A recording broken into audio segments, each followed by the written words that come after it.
Pair of tangents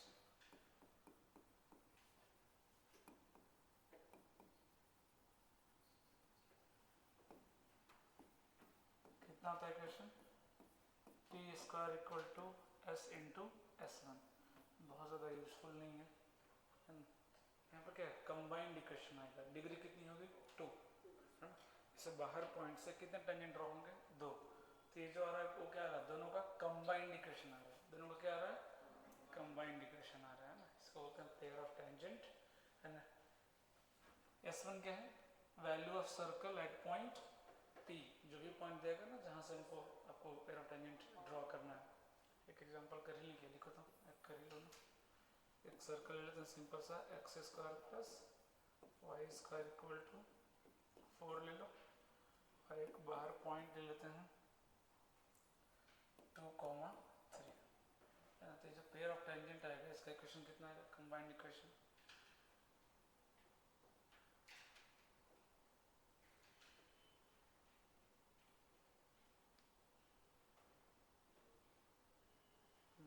T. इसका T क्या है इक्वेशन ऑफ टेंजेंट कितना हो जाएगा बोलो एक्स x1। हाँ एक चीज़ और बता दे रहा हूँ ध्यान दीजिएगा इधर है ना। यहाँ जो टेंजेंट लिखना हो कितना लिखना है x x1 plus y y1 equal to a square. Point बाहर लाई कर रहा है ऑब्वियस ही बात है। पॉइंट कहाँ लाई कर रहा है बाहर लाई कर रहा है ना। हमें बस मानना है कि पॉइंट कहाँ लाई कर रहा है कर्व पे है ना। बट वो इक्वेशन ऑफ टेंजेंट के लिए तभी वैलिड होता है जब पॉइंट कहाँ लाई करता है कर्व पे। याद है ना।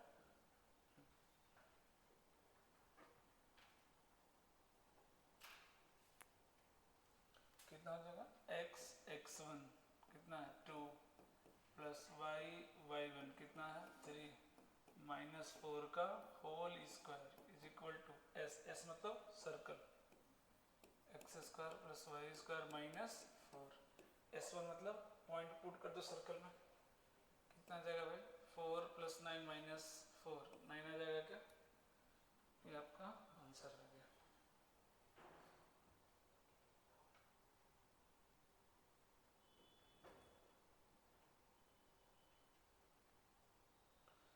डन।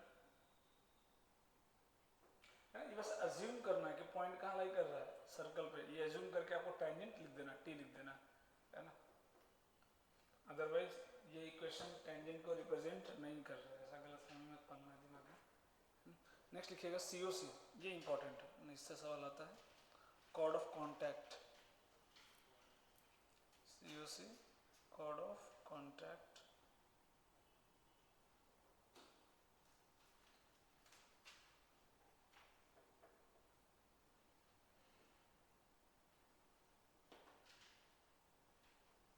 कोड ऑफ कॉन्टैक्ट लिख लिया क्या।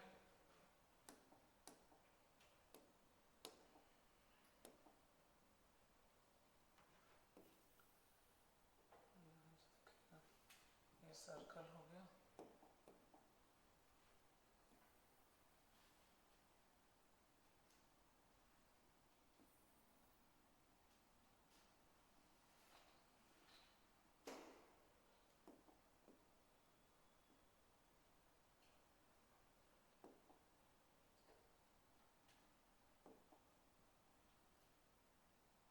इंटरसेक्शन पॉइंट दिख रहा है ना।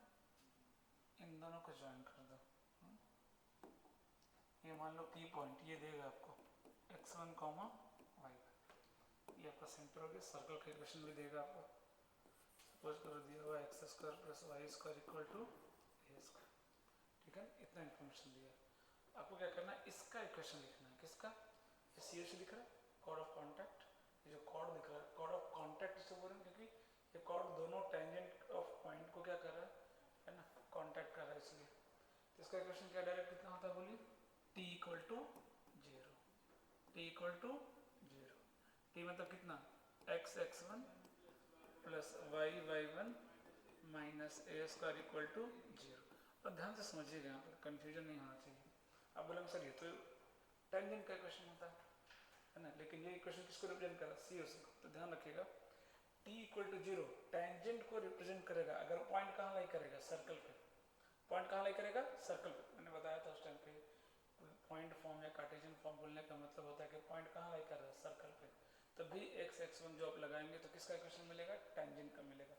समझ में आ रही बात है ना। लेकिन अगर पॉइंट बाहर लाई कर रहा है फिर भी आप टेंजेंट का इक्वेशन लिख रहे हो तो वो किसको रिप्रेजेंट करता है, सी और सी को, है ना। एक्चुअली जब इसका मान लो प्रूफ कर दूंगी, कोई बहुत मुश्किल नहीं प्रूफ करना, इसका इक्वेशन जब प्रूफ करूंगा ना तो यही आता है, ये आता है।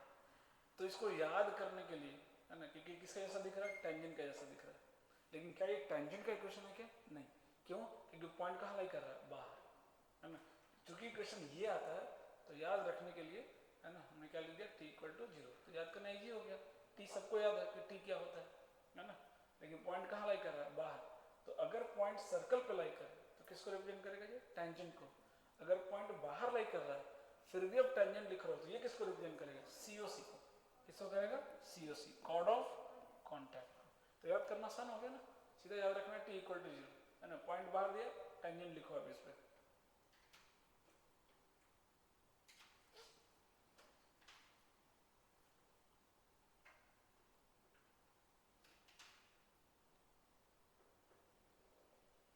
तो प्रूफ कर दूं क्या, थोड़ा आइडिया दूं, उसमें इम्पोर्टेंट नहीं है इतना, चलो थोड़ा सा आइडिया दे दे रहा हूँ। तो यार कुछ है नहीं इसमें।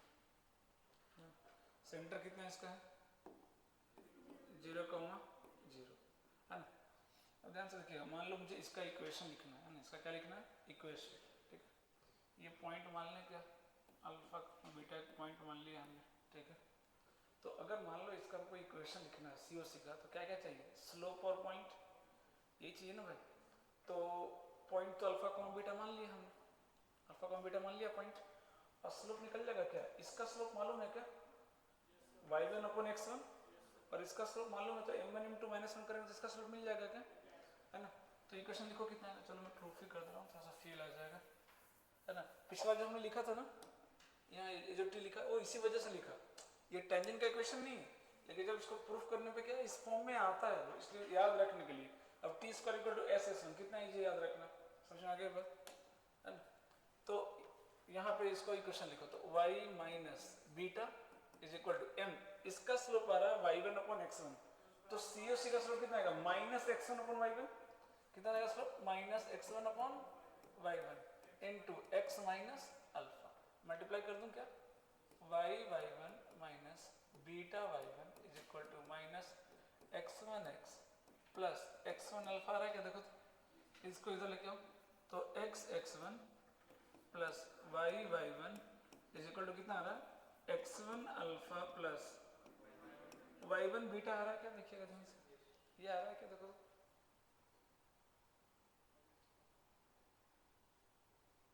आ रहा है क्या। अब अल्फा बीटा को एलिमिनेट करना है ना, अल्फा बीटा को क्या करना है, एलिमिनेट करना है। तो ध्यान से देखना इधर कि अल्फा बीटा, है ना, सो कैसे रिप्लेस करें, अल्फा बीटा क्या करेगा, एक तो इसको सेटिस्फाई करेगा, तो alpha square plus beta square equal to कितना है, a स्क्वायर, एक तो ये दिख रहा है इक्वेशन,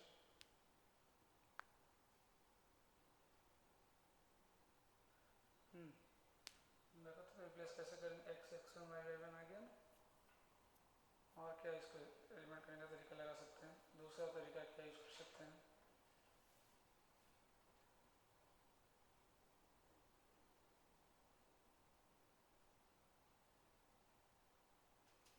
स्लोप तो हमने यूज कर लिया, पॉइंट यूज कर लिया। अच्छा अल्फा कॉमा बीटा पे अगर टेंजेंट लिखे तो कितना आएगा, बोलो, अल्फा कॉमा बीटा पे अगर टेंजेंट लिखे तो कितना आएगा, x alpha plus y beta equal to कितना आएगा, a स्क्वायर आएगा क्या, क्योंकि अल्फा बीटा में क्या करना है, एलिमिनेट करना ना, ये अपने मन से माने थे, उससे एलिमिनेट करने की कोशिश कर रहा हूँ। तो अगर मैं अल्फा बीटा पर टेंजेंट लिखूं तो कितना आएगा, x alpha plus y beta equal to a square. अब ये टेंजेंट क्या करेगा, x1 y1 सेटिस्फाई करेगा, इसको करेगा ना, तो मैं लिख दूं क्या, x1 alpha plus y1 beta, अरे सेटिस्फाई करेगा ना ये पॉइंट, टेंजेंट को, दोनों टेंजेंट को सेटिस्फाई करेगा। तो x1 alpha plus y1 beta की वैल्यू कितनी आ गई, a स्क्वायर, कितना लिखते हैं यहाँ पे, a स्क्वायर। तो क्या ये टेंजेंट के जैसा नहीं दिख रहा आपको, है ना, किससे जैसा आएगा ये, टेंजेंट के जैसा, इसलिए याद रखने के लिए, टेंजेंट है नहीं, टेंजेंट के जैसा दिख रहा है, क्यों टेंजेंट नहीं है, क्योंकि पॉइंट बाहर लाई कर रहा है, पॉइंट सर्कल अप्लाई नहीं कर रहा है ना, तो टेंजेंट के जैसा दिख रहा है, बस फायदे के लिए ना अपना, ताकि याद रखना थोड़ा इजी हो जाए, इसको टी के फॉर्म में याद रखेंगे, ठीक है। मैं दोनों में डिफरेंस बता दिया। पॉइंट सर्कल पर लाई करेगा तो ये टेंजेंट है, पॉइंट बाहर लाई कर रहा है तो ये सीओसी है, कोड ऑफ कॉन्टैक्ट। नेक्स्ट लिखिएगा, फिर सवाल कर लेंगे। हाँ, कोड ऑफ कॉन्टैक्ट में और थोड़ा बहुत क्या क्या चर्चा कर लिए थे, अगर आपको याद होगा। लेंथ ऑफ टेंजेंट कर लिए थे हमने, है ना, और इसका लेंथ भी कर लिया हमने, है ना, इसका लेंथ भी कर लिया। एक और सवाल पूछता हूँ, मान लो सीओसी दे दिया आपको, ठीक है, सीओसी दे दिया, है ना, आंसर करना मुझे, सोच कर करना। सीओसी दे दिया, इक्वेशन दिया है, पॉइंट दिया हुआ है, ठीक है, लेंथ कैसे निकालेंगे इसका?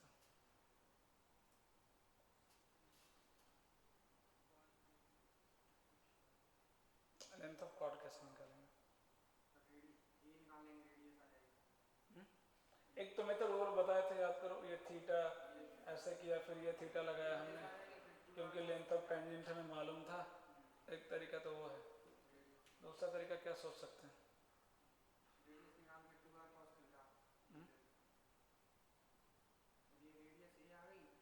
दूसरा मेथड वो सोचा, ये लेंथ नहीं मिल जाएगा,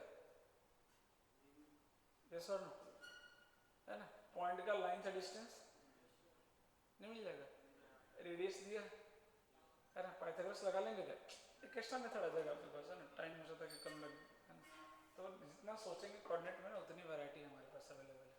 क्या पता वो मेथड क्लिक ना करे, ये कर जाए, तो थोड़ा सा सोचते रहना बियॉन्ड भी कि क्या क्या पॉसिबिलिटी है, क्योंकि अब हम सीओसी का इक्वेशन लिख सकते हैं, है ना, पहले मालूम नहीं था तो लिख सकते हैं ना सीओसी का इक्वेशन। पॉइंट दिया, 10 सेकंड लगेगा सीओसी का इक्वेशन लिखने में, समझ में आ रही बात, है ना, ये काम भी आप कर सकते हो। डन, हाँ, और इसमें हाँ, वो सर्कल तो बता दिया था, ये कहाँ से पास करता है? सेंटर से पास करता है, ये बारे में चर्चा कर लेते। जेई में क्वेश्चन भी आया था, मैंने बताया था आपको 2009 एडवांस में, उस पर ही बात किया था हमने, और इसमें ज़्यादा कुछ नहीं पूछेगा, जो बस ये रिलेशन याद रखना, ये होगा सबसे इम्पोर्टेंट। इस पर मैं इसमें सवाल भी कराया मैंने आपको, क्योंकि डिस्टेंस फार्मूला में अपन यही सवाल 10th में पता कैसे करते थे, डिस्टेंस फार्मूला से, तो बहुत लेंदी होता है, वही अगर आप ट्रिगो से करो ना, स्लोप मेथड, फट से एकदम चीज़ें आसान हो जाती है ना। तो डिस्टेंस फार्मूला को जितना हो सके अवॉइड ही करना है, उसको सोचना भी नहीं, उसको एंटरटेन नहीं करना बिल्कुल भी, ठीक है। आगे लिखिएगा, equation of chord if mid point is given, है ना। अभी कॉर्ड का वैल्यू बढ़ गया, मैंने आपको साथ बताया भी था, क्योंकि टेंजेंट नॉर्मल नहीं आ रहा है, कम आ गया, मतलब ना के बराबर कर दिया ना, तो अभी थोड़ा सा कॉर्ड की वैल्यू बढ़ गई है।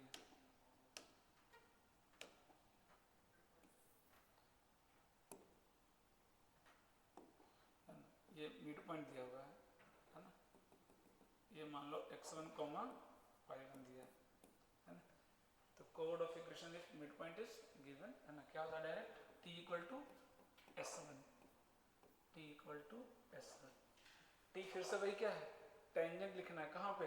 x1 y1 पे, वो टेंजेंट को रिप्रेजेंट नहीं कर रहा है, हम लिख रहे हैं बस, है ना, टेंजेंट एट x1 y1, और s1 का मतलब क्या है, ये पॉइंट पुट कर दीजिए किसमें, सर्कल में, ये बस अपने फायदे के लिए, हालांकि याद नहीं तो भी निकाल लेंगे ना, इसका इक्वेशन नहीं निकाल सकते क्या?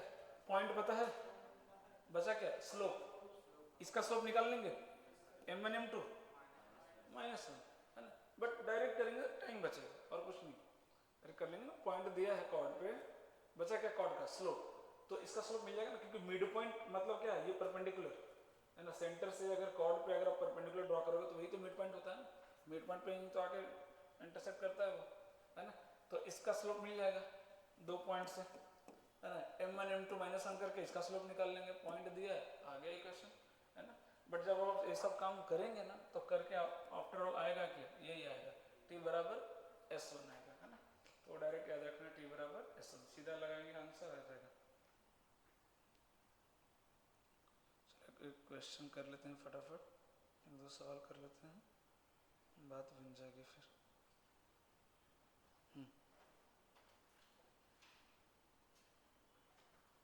इसमें पता है एक और कॉन्सेप्ट बहुत अच्छा बनता है COC में। देखो मुझे याद आया, आप बताना।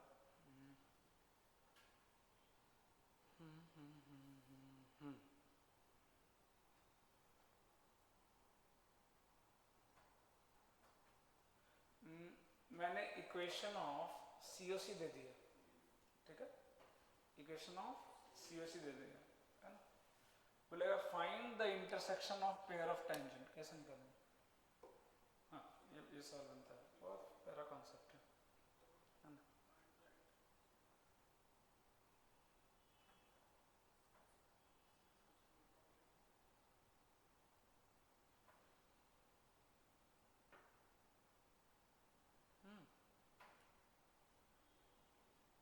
या कई बार ये इंटरसेक्शन पॉइंट दे देगा आपको, बोलेगा वो पॉइंट निकाल के दिखाओ, कैसे निकालेंगे?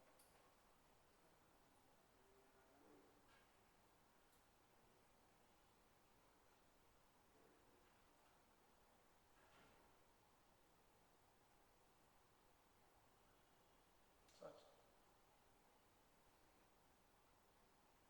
क्वेश्चन समझ में आया? COC दिया है ना, COC दिया है, फाइंड x1 y1।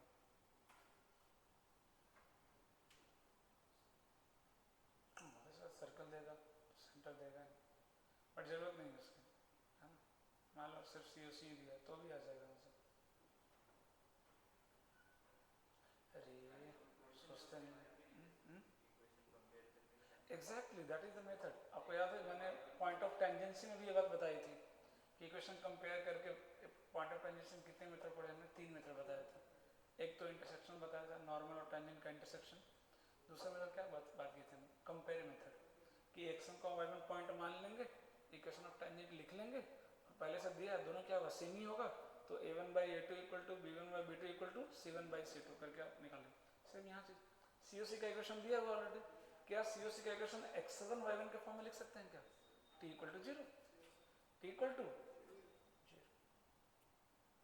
और एक इक्वेशन दिया है और एक हमने निकाला, दोनों एक ही बात तो है, तो a1/a2 equal to b1/b2 equal to सीधा सीधा सवाल नहीं आएगा कि फाइंड COC पॉइंट दे दिया है ना, तो उसका एप्लीकेशन आपको समझना पड़ेगा। सवाल उल्टे आते हैं ज़्यादा, है ना। कंपेयर कर लेंगे x y दोनों मिल जाए, समझ में आ गई बात?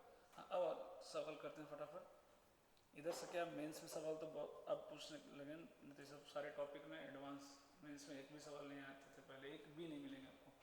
जब से टेंजेंट सिलेबस से हटाया लास्ट ईयर, तब से कॉर्ड से पूछना शुरू किया, उसके पहले आप देखना एक भी नहीं मिलेगा सवाल, है ना। वो उधर ही तक रुक जाते थे, टेंजेंट तक ही रुक जाते थे। सवाल लिखिएगा, थोड़ा अच्छा सवाल है, एडवांस का ही है, लिखो। फिर आएंगे कॉर्ड ऑफ सर्कल पे। पहले कॉर्ड ऑफ सर्कल ही करा दूँ।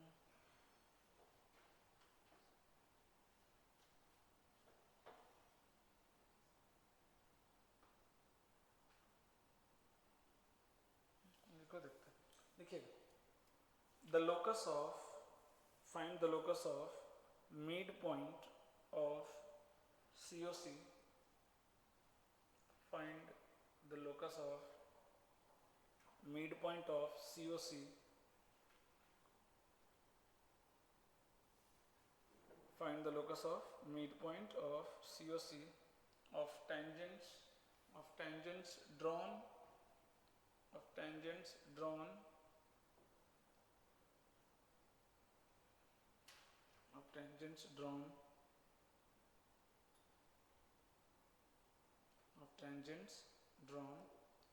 from points lying on the line, from points lying on the line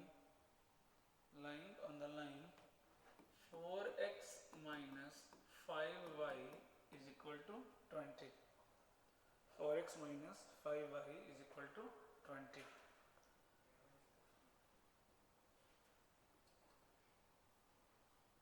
four x minus आ जाओ, 4x minus 5y equal to 20. To the circle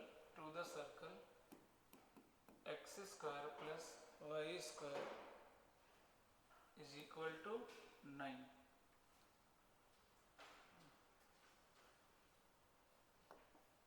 तो अगर मैं डायग्राम बनाऊं,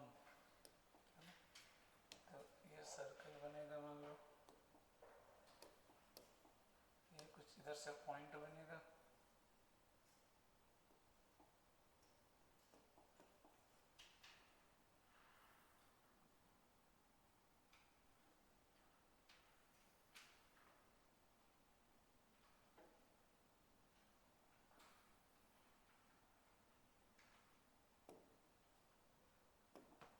कुछ ऐसा सिचुएशन बन रहा है ना। कितने पेयर ऑफ टेंजेंट ड्रॉ कर सकते हैं? इनफाइनाइट, है ना। इस लाइन का क्वेश्चन दिया है ना, 4x minus 5y equal to 20, है ना। यहाँ से पेयर ऑफ टेंजेंट ड्रॉ किए जा रहे हैं, है ना। तो हर एक पेयर ऑफ टेंजेंट के लिए एक सीओसी मिलेगा और हर एक सीओसी का एक मिड पॉइंट होगा। उन सारे मिड पॉइंट को ज्वाइन करेंगे तो क्या मिलेगा? कोई ना कोई पाथ मिलेगा, उसी के बारे में आपसे पूछा है। तो बस मिड पॉइंट मान लो, फट से इसका लोकस निकालना है h कॉमा k। अब सोचो क्या कर सकते हैं। ये वाला पॉइंट कितना हो जाएगा बताना, ये पॉइंट कितना मान लें, ये पॉइंट बोलो। Exactly alpha comma 4 alpha minus 20/5, signal variable में। सोचो जल्दी से, सर्कल का इक्वेशन लिख दे रहा हूँ जितना दिए हैं, x square plus y square equal to, क्या अप्रोच लगाएंगे बोलो, क्या अप्रोच होना चाहिए? h को के में रिलेशन निकालना है, अल्फा को हटाना भी है, क्या अप्रोच लगाएंगे बताओ? कैलकुलेशन तो चलो कर लेंगे, अभी अभी जस्ट हमने बात किया इस बारे में, कंपैरिजन। तो क्या क्या करेंगे, किसमें कंपेयर, इसमें कंपेयर करें टेंजेंट इक्वेशन,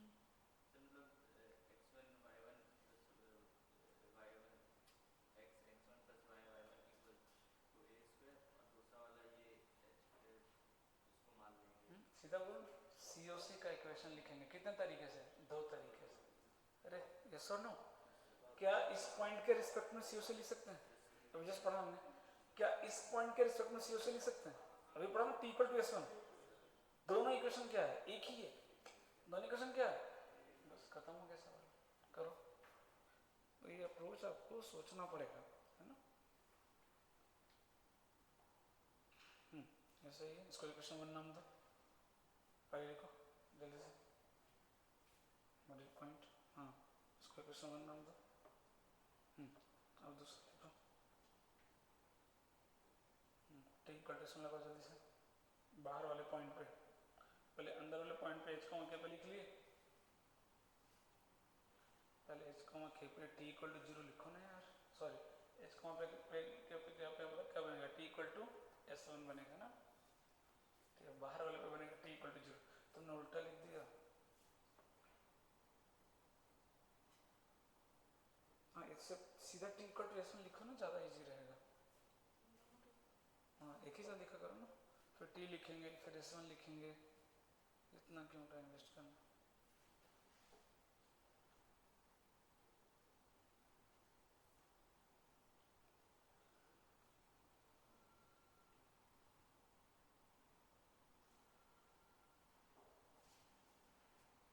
क्यों बताएगा सर वो 5 सिग्नल मिलते हैं, आज 5 ही लग गए। तो 5 तो चलो 5 मिनट, आधा घंटा लेता है ना, सिग्नल 1 मिनट चलता है। हाँ नहीं सर, तुम्हारा से ये कैसे शॉट लगा है? सर ये तो गिर गया, स्टंट नहीं वो ब्रेक मारा फिसल गई स्कूटी। स्कूटी है, तो पता है ना स्कूटी पे ब्रेक नहीं मारते, स्कूटी से सामने वाले को मारते हैं। आगे फाइनल आंसर कहाँ है? सर दोनों कंपेयर कर दिए ना। हाँ तो एलिमिनेट नहीं गलत आ रहा है। डन, देखो इधर, तो पहला इक्वेशन क्या बनेगा बोलो, h कॉमा k के फॉर्म में लिखेंगे तो क्या आएगा, t इक्वल टू s1, तो t कितना आएगा, xh प्लस yk, है ना, माइनस 9, ये टेंजेंट हो गया क्या, इक्वल टू क्या बोला था, s1, s1 कितना आएगा बोलो, h square plus k square minus 9, तो 9 से 9 तो चलो कैंसिल हो गया, इसको हटा दे रहा हूँ, ये आ गया पहला इक्वेशन, ठीक है। अब सेम उसी लाइन को मैं इसके फॉर्म में लिख रहा हूँ, तो कितना आएगा बताना, x alpha plus y into 4 alpha minus 20 upon 5 is equal to 9। बोलो ये आएगा क्या? t equal to 0। अरे आएगा ना। अब 1 और 2 दोनों एक ही लाइन को रिप्रेजेंट कर रहा है। 1 2 अरे पहले क्या लिखा? t इक्वल टू s1 याद है, मिडिल पॉइंट दिया है कोड का, इक्वेशन लिख सकते हैं उसका। दूसरा बाहरी पॉइंट दिया है, तो यहाँ से COC का इक्वेशन क्या लिखा है मैंने? t इक्वल टू 0 कर दिया, t इक्वल टू 0। अब दोनों एक ही लाइन है, कंपेयर करो। h upon alpha is equal to k upon 4 alpha minus 20 upon 5 is equal to h square plus k square upon 9।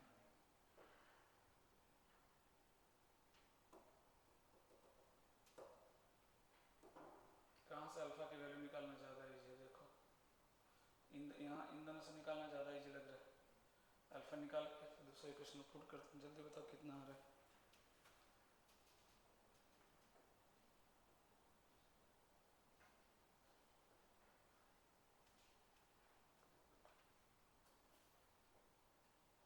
Point में कुछ गलत लिखा गया। 4x माइनस 5y अल्फा है तो y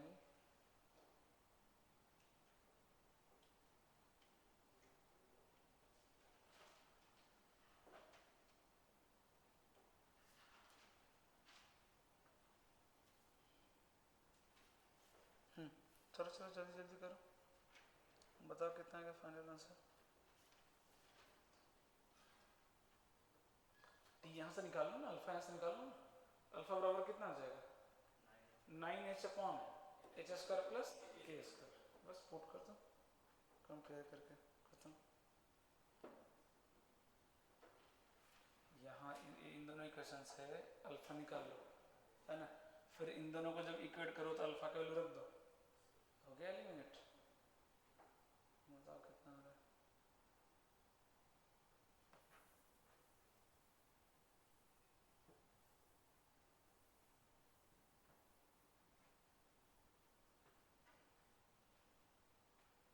ये 5 तो ऊपर लेके चले जाओ, 5 के।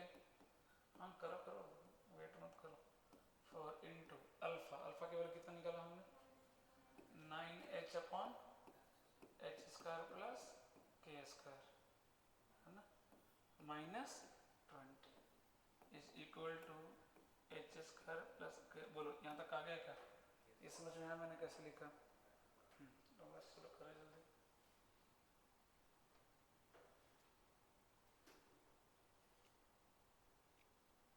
फाइनल बताओ जल्दी कितना आ रहा है?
फाइनल आंसर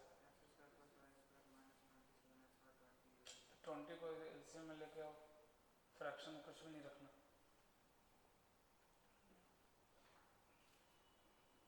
आंसर करो, वैसे वैसे चलेगा फिर।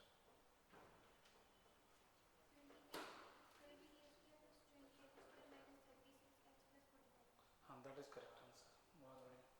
हाँ जो लोग कैलकुलेशन नहीं कर पा रहे ऐसे नहीं चलेगा फिर, है ना। यहाँ से देखो, यहाँ से चलो एलसीएम ले लो तो कितना होगा? 20 H square plus K square आ जाएगा क्या? अरे बोलो, ऐसे लिख दूँ? अब ये ऊपर जाएगा, ये और ये क्या हो जाएगा, पूरा कैंसिल हो, तो आपको करना पड़ेगा ना। अभी मल्टीप्लाई को कितना आएगा 45 के, इधर कितना आएगा 45 के इक्वल टू कितना आ गया 36h माइनस 20 टाइम, एक लाइन में आएगा अगर आप सही से करेंगे तो। लो यही आंसर है, उसको इधर सबको इधर लेके आ जाओ, है ना? तो कितना आ गया 20 times x square plus y square minus 36x plus 45y equal to 0। बता सकते हैं इक्वेशन का नाम क्या है?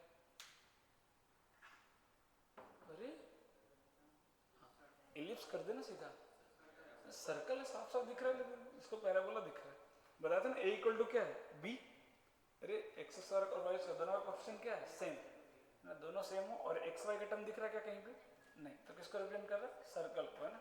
h 0 है और a इक्वल टू b है ना। तो कई बार नाम भी पूछ देता है, लोकस का नाम बताइए, तो क्या हो जाएगा सर्कल। अच्छा आधा सर्कल होता है तो जितना पाथ होता है उसी को बोलते हैं ना।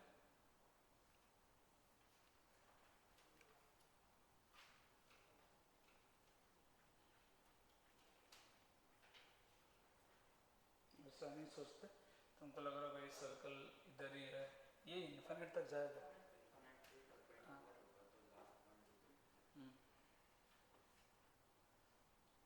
सर्कल छोटा है ना, वो लिमिटेड है, फाइनाइट, लेकिन लाइन क्या है, तो आप ऐसा नहीं सोच सकते कि उधर टेंजेंट नहीं गिरेगा, है ना, उधर भी गिरेगा, क्यों नहीं गिरेगा, वो इन्फिनिट है, बोर्ड पर कैसे समझ में आएगा इन्फिनिट। नेक्स्ट अगला सवाल लिखिएगा। If one of the diameters of the circle x square plus y square minus 2x minus 6y plus 6 equal to 0 is a chord of another circle, बहुत प्यारा क्वेश्चन है, बस आप डायग्राम बनाना अच्छे से। If one of the diameter of this circle is a chord of another circle C,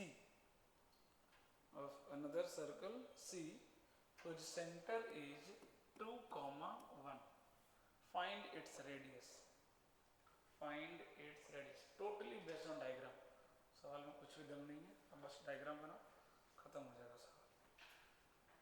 सोचना इसका diameter उसका कॉर्ड है, सोचना कौन बड़ा कौन छोटा है, सब इसके लिए दिया है, ताकि ये आपको सोचना पड़ेगा।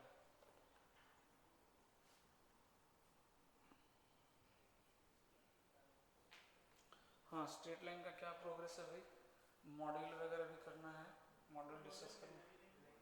स्ट्रेट लाइन का मॉड्यूल नहीं होगा क्यों, पता नहीं है टी वाई को कितना हो गया,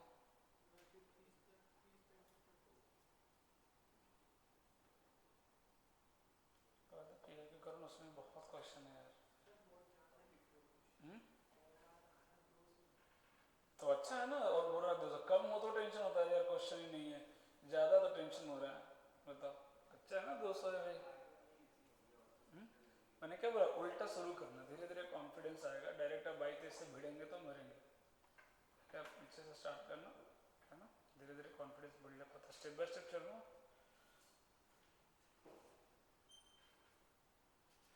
प्रैक्टिस नहीं करेंगे ऐसे से, थ्योरी पढ़ने से कुछ होने वाला नहीं है। हाँ रेडियस पक्का देख लेता हूँ, आ रहा है कि बाकी लोग का 3, हाँ 3 इज द करेक्ट आंसर, बहुत बढ़िया। सिर्फ डायग्राम बेस्ड है, बता रहा हूँ इसमें टोटली डायग्राम का खेल है और कुछ भी नहीं, नो कैलकुलेशन, है ना, फिगर में ही आंसर आ जाएगा, अलग से आपको कैलकुलेशन भी करने की जरूरत नहीं पड़ेगी। तो डिपेंड करता है क्या कैसे करना है ना। गिवन सर्कल से सी सर्कल क्या है, बड़ा है ना, बड़ा है ना भाई।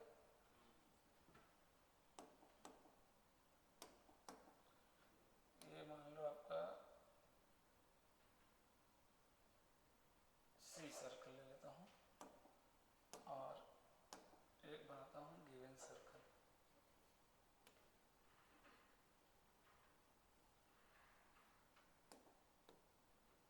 ठीक है। कुछ ऐसा है ना, ऐसा दिया, ठीक है। क्या बोल रहा है, इसका जो डायमीटर, ये मान लो इसका सेंटर कितना देखो तो 1,3 है ना, 1,3। चलो मैं इसका एक डायमीटर खींच देता हूँ, ये मान लो मैंने ले लिया डायमीटर, थोड़ा सा गलत गलत हो गया ना, यहाँ पे खींचना पड़ेगा ना, और ऊपर कर देंगे थोड़ा इसको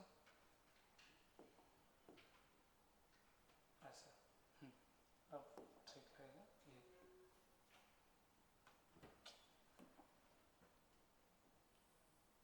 ये है ना, ये क्या है इसका डायमीटर है ना, तो सेंटर कितना है 1,3। बस डायग्राम बनाना है, बोल रहा हूँ इससे आंसर आ जाएगा। ये इसका डायमीटर इसके लिए क्या है, कॉर्ड दिख रहा है ना, इसका सेंटर कितना दिया है 2,1।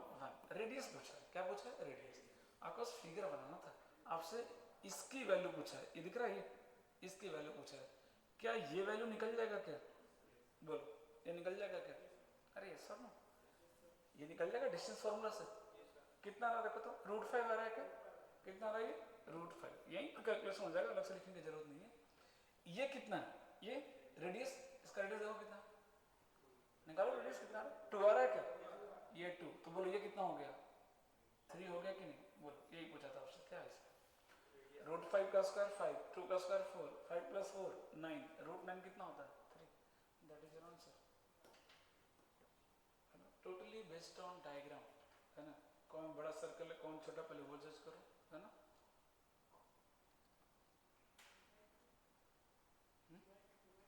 हाँ मैं सारे PYQs ही करा रहा हूँ ताकि थोड़ा सा आपको आइडिया लगे कि हाँ किस तरह के क्वेश्चन आ रहे हैं, बाकी बच्चा आप करो, 200 क्वेश्चन अगर आप कर लेंगे तो बहुत हो जाएगा, थोड़ा सा और लेवल चाहिए तो अपना मॉड्यूल है हमारे पास, बात करता हूँ मैं कब तक करेगा, पहले इतना तो करो, वही नहीं कर रहे, PYQ ही नहीं हो रहा है ना, मेंस का हो जाएगा तो मेरे पास एडवांस का पड़ा है वो दे दूंगा प्रिंट करा के, 2 पेज में तो है, करोगे तभी तो, मॉडल में भी एक्सरसाइज 1 2 करना है, 3 एडवांस के लिए हो गया, अब करो सारा कर दिया उसमें लेवल। हाँ नेक्स्ट क्वेश्चन लिखिएगा, in the circle given below, अच्छा इसमें डायग्राम दिए बना दे रहा हूँ,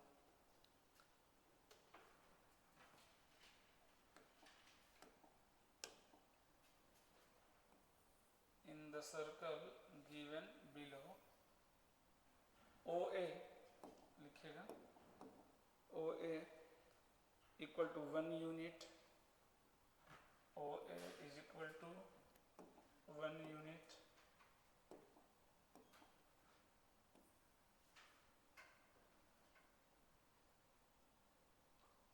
OA is equal to 1 unit,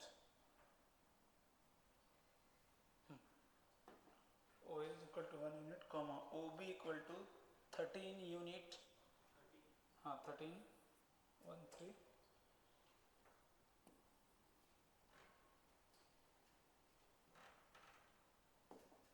लिख लिए क्या,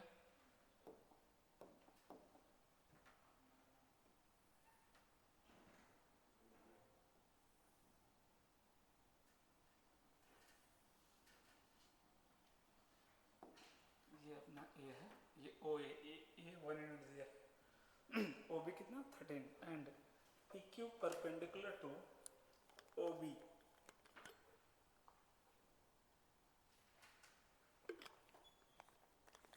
इसमें तो और आसान होगा कि डायग्राम भी दे दिया आपको, मेन तो डायग्राम में बच्चे फंसते हैं। ये आपका PQ है, PQ क्या है परपेंडिकुलर टू OB, ठीक है, full stop. Then find the area of triangle PQB, बहुत सिंपल सा सवाल है, आप आराम से प्यार से सवाल को पढ़ो अंडरस्टैंड करो, जो अंदर ट्रायंगल बन रहा है PQB उसका एरिया फाइंड करना है, ऑब्वियस सी बात है half base into height, total focus का होना चाहिए, बेस और हाइट निकालना है कैसे भी करके, चलो सोचो, टोटली ज्योमेट्री है, 9th-10th का सवाल बोल सकते हो आप इसको, totally based on geometry, 11th का जो मैंने पढ़ाया है कोई कॉन्सेप्ट यूज नहीं होने वाले हैं, सारे 9th-10th के कॉन्सेप्ट हैं।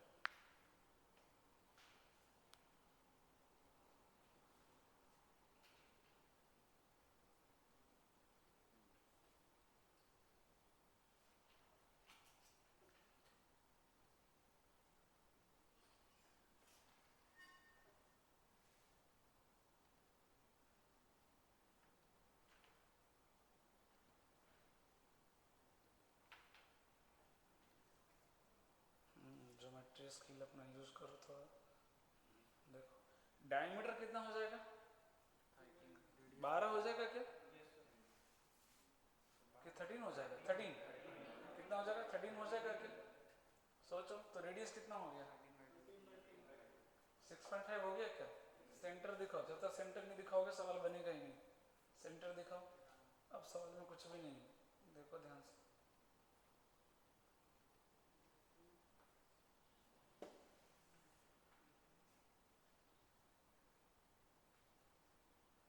सोचो सोचो, टोटली ज्योमेट्री है।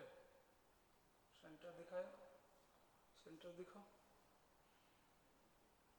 सर्कल का सेंटर दिखाओ ना, एक्स एक्स। ये भी 13 है तो फिर ये भी 1 यूनिट है तो 14 होना चाहिए। ये ए भी 13 है, ये 1 है तो 14 हो गया ना डायमीटर तो। ओह 14 हो गया, वो तो हाइट निकालने के लिए दिया हुआ है। गलत लिखा था इसमें। ज्योमेट्री, ज्योमेट्री लो।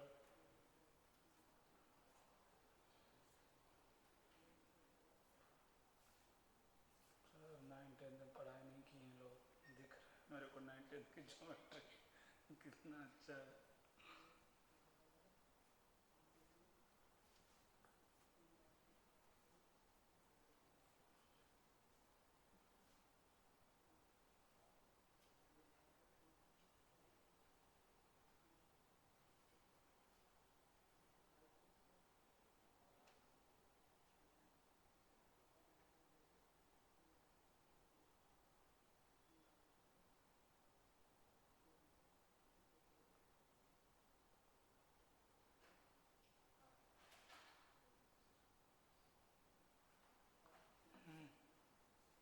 तो यार मुझे उम्मीद था कि जल्दी कर लेंगे, इसमें कितना टाइम ले लिया तुम।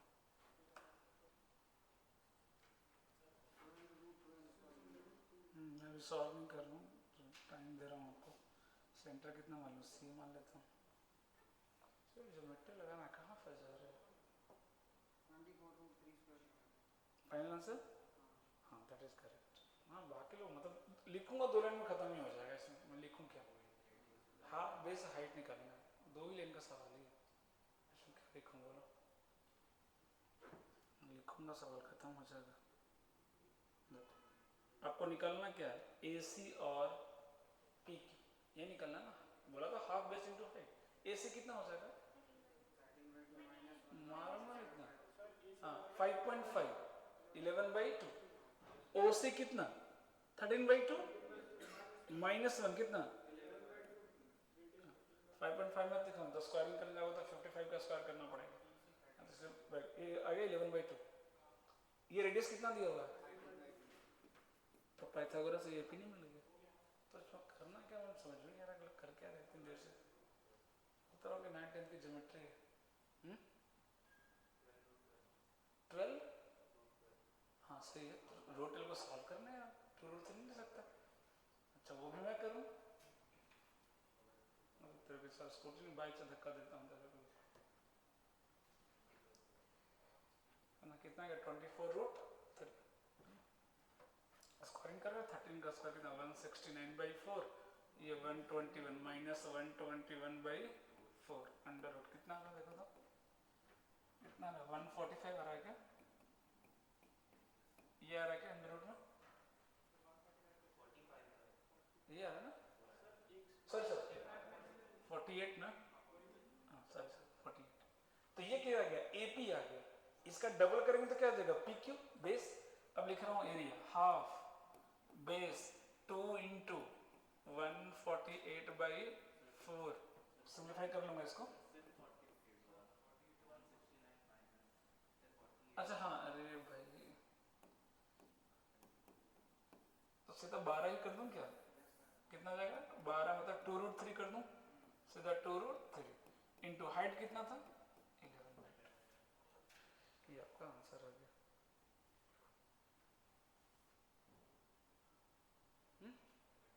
गलत कहाँ है?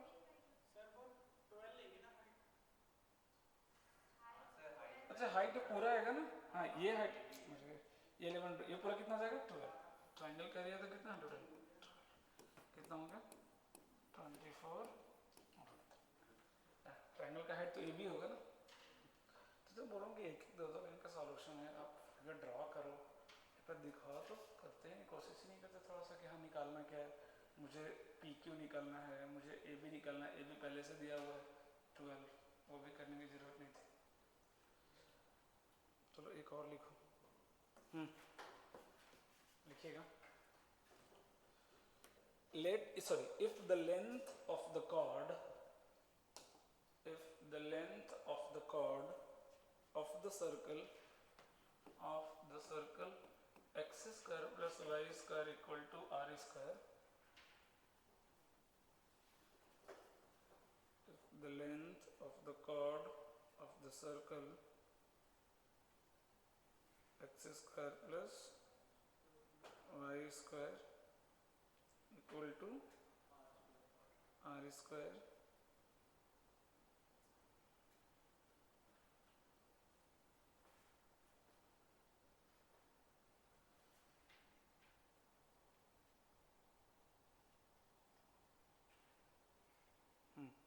लिखिएगा, along the line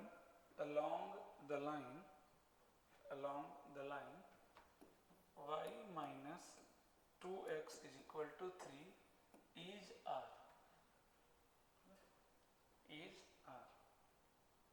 then find r square,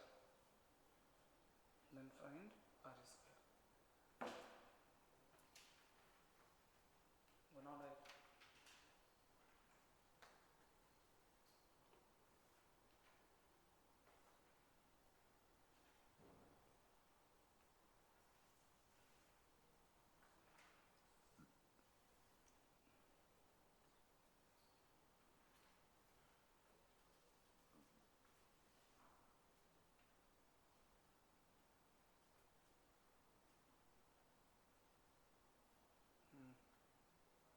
cord खींचो एक, बड़ा सा लाइन खींचो, उसी का जो कॉर्ड बनेगा ना उसका लेंथ दिया,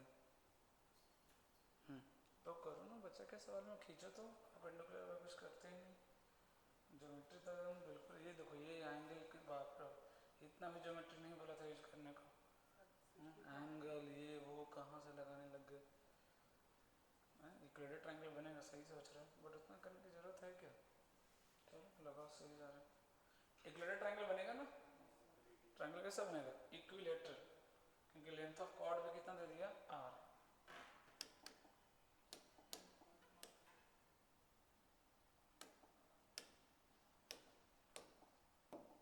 सवाल में ये बोल रहा कि एक लाइन है ना, इसका कॉर्ड मतलब ये इसका लेंथ दिया हुआ, इस लाइन का क्वेश्चन दिया है y minus 2x equal to 3, point कितना दिया 0, 0, हाँ क्वेश्चन, अब क्या लिखो, लिखते ही खत्म हो जाएगा सवाल,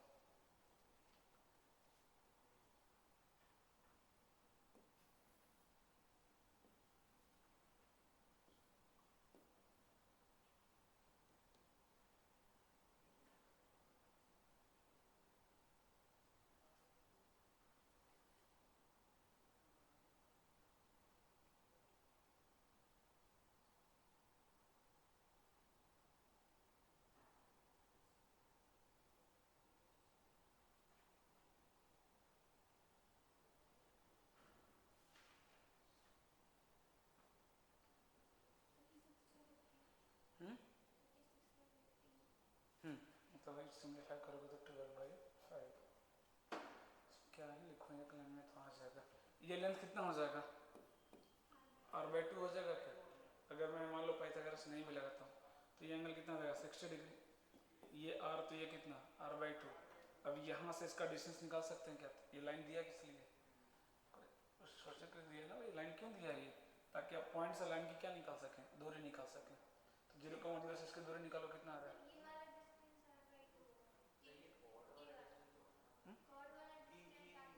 मैंने उल्टा लिख दिया क्या, ये कितना जाएगा, ये √3r/2, ये कितना जाएगा √3r/2, तो इसकी तो जरूरत भी नहीं है, ये क्या लिख करके करेंगे, इसका क्या मिलने वाला है, ये लेंथ से मिलने वाला है ना, तब यहाँ से दूरी निकालो कितना आ रहा है 3/√3 आ रहा है क्या, सर √5 आ रहा है क्या, 3 अपन कितना आ रहा है √5, अब ये दूरी किसके बराबर है? √3r/2 के। अरे ये दूरी किसके बराबर है? √3r/2 के। दूसरा तरीका पाइथागोरस लगा लो, बट पाइथागोरस क्यों लगाना, ये ज़्यादा इजी है ना, पाइथागोरस क्यों लगाने जाएंगे। स्क्वायरिंग करो तो 9/5 = 3/4 r, 3 से कट गया ये, r² = 12/5। ये पाइथागोरस भी लगा लो तो भी आ जाएगा आंसर। ये r पता है, ये r/2 पता है ना, और ये लेंथ कितना आ रहा है 3/√5, दिस का स्क्वायर माइनस दिस का स्क्वायर इक्वल टू 3/√5। सॉल्व कर लो तो भी आ जाएगा। बट एंगल मालूम चल गया कि इक्विलेटरल एंगल 60 है तो जल्दी हो जाएगा। तो ये सब सवाल कम से कम बनाया करो, प्रैक्टिस। सोचो कि लाइन क्यों दिया है ना, हमें r निकालना है, मतलब ये लेंथ चाहिए मुझे, है ना, और ये लेंथ निकालने के लिए आपको लाइन दिया, पॉइंट पता, सीधी सी बात है ना, distance of line from point निकालना। अगला सवाल लिखिएगा।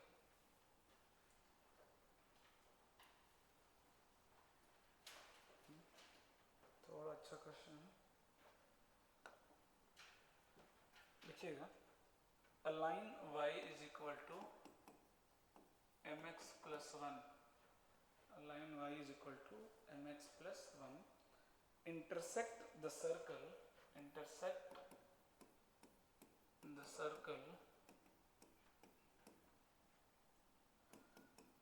this one at the points P and Q, at the points P and Q, full stop. If the midpoint of the line segment, if the midpoint of the line segment PQ, if the midpoint of the line segment PQ has x coordinate -3/5, x coordinate -3/5, then which of the following option is correct? Then which of the following option is correct? सीधा आपको m find करना है और देख लेना है कौन से इंटरवल में लाई कर रहा है। नहीं वो झूठ मूठ का इतना टाइम वेस्ट करा रहा है। सिंपली सवाल क्या है, फाइंड m, दैट्स इट।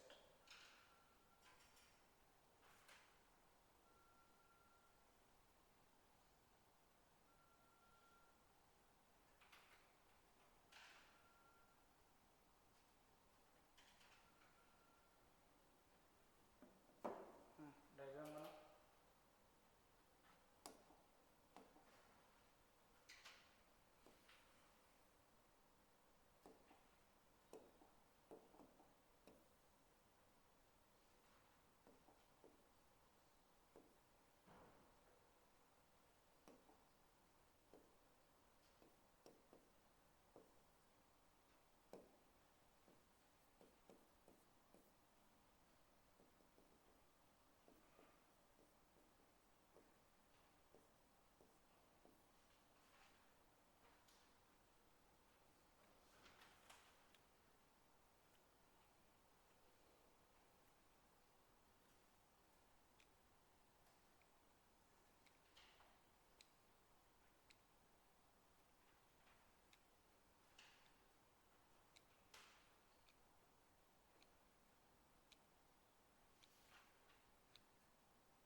इससे कोई आइडिया लग रहा है क्या आने वाला है?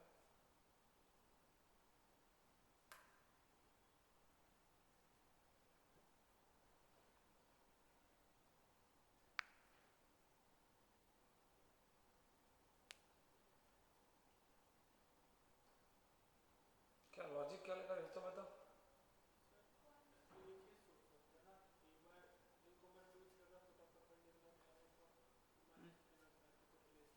उतना क्यों करेंगे, m1 m2 -1 नहीं दिख रहा है,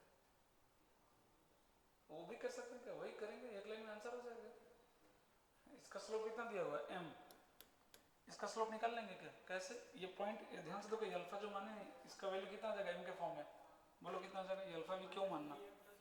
एग्जैक्टली कितना हो जाएगा? -3/5 x रख दो -3/5, तो y कितना रहा? -3m/5 plus 1, -3m/5 plus 1। बोलो कितने वेरिएबल दिख रहे हैं आपको? एक, ओनली m है ना। यहाँ से पॉइंट 2 पॉइंट फॉर्म से स्लोप निकालो, m1 m2 -1। बोलो कितना आ रहा आंसर जल्दी से?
लो किस चीज़ का? केमिस्ट्री के बारे में सुनको दीजिए, मैं दे दूँगा, बांट लेंगे वो।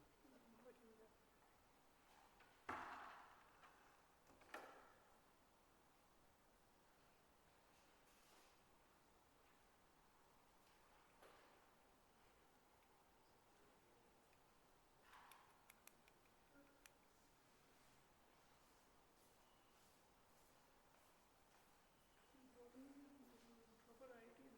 हम्म,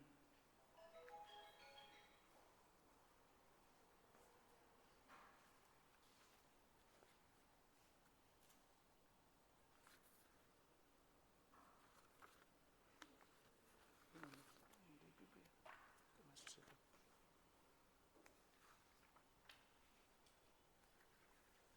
तुम लोग केमिस्ट्री तो नहीं करता है ना? DPP केमिस्ट्री करता है केमिस्ट्री? थोड़ा थोड़ा बनाएगा तो लेना, ऐसे ही भूजा खाने के लिए मत लेना, झाल मुड़ी खाने के लिए।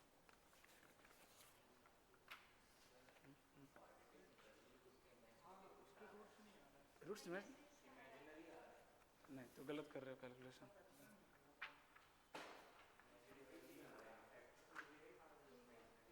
लो एक बचा है, दोनों में से जो बनाओगे बना लेना। हाँ, अरे रूट्स आएंगे कहाँ कवर कर दिए?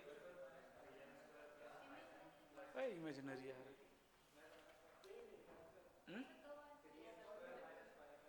तो इक्वेशन ही गलत आ रहा है, आप लोगों को निकालने ही नहीं आता। n1 की -1, इसका स्लोप कितना आ रहा है? मैंने इक्वेशन तो सही दिया ना, y को mx प्लस 1 सही से दिया हूँ। इधर -3, सर्कल का इक्वेशन क्या दिया था? x -3 और y +2 दिया था ना, -2 दिया था। एक मेरी गलती है, -2 बस, जहाँ जहाँ 2 लिखा हो -2 कर दो।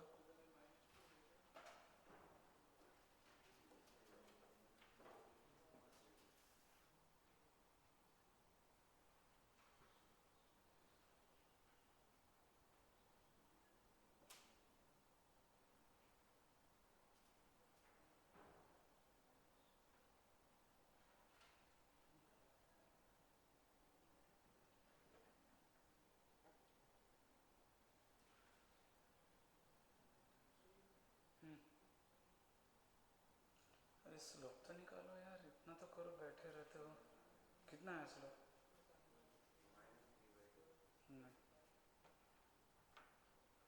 तो बता। नहीं, 2 स्लोप आ रहा होगा ना, 2 वैल्यू आई होगी ना क्वाड्रेटिक है तो, एक ही आ रही है।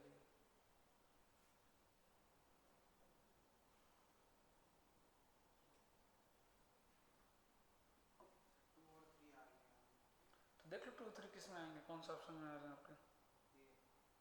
ऑप्शन दिए तो है। एडवांस 2019 में आया था, कितना इजी सवाल है देखो। तो इतना आपको 11th में इजी क्वेश्चन कोऑर्डिनेट में ही मिलेंगे, बाकी में तो रुला देंगे आपको। कौन सा ए ऑप्शन आ जाएगा क्या? 2 और 3 आ रहा है क्या स्लो? अभी भी नहीं आया तेरा? 2 3 आ रहा है, तो कौन सा ऑप्शन सेटिस्फाई कर रहा है? ए, है ना? सही आपका करेक्ट ऑप्शन हो गया। लिखिएगा, अगला टॉपिक दीजिएगा number of common tangent. Number of common tangent, ये तो बड़ा टॉपिक है, इसमें टाइम लगेगा, अभी 2-3 क्लास मान लो आप। देखिए number of common tangent, number of common tangent देखिएगा 4-5 केस बनता है, मैं एक एक करके आपको दिखा रहा हूँ। कौन सा इंपॉर्टेंट है उस पर ही बात करेंगे। फर्स्ट केस देखते हैं, बताइएगा नंबर ऑफ कॉमन टेंजेंट कितना आएगा। फर्स्ट केस के बारे में बात करें, कितना आएगा नंबर ऑफ कॉमन टेंजेंट? 4। कितने आएंगे? 4, है ना? पहला चलो बना के भी दिखा दे रहा हूँ, है ना? देखिए उसका नाम भी कर लेंगे। ये पहला बनेगा, ये दूसरा बनेगा, है ना? ये तीसरा बनेगा,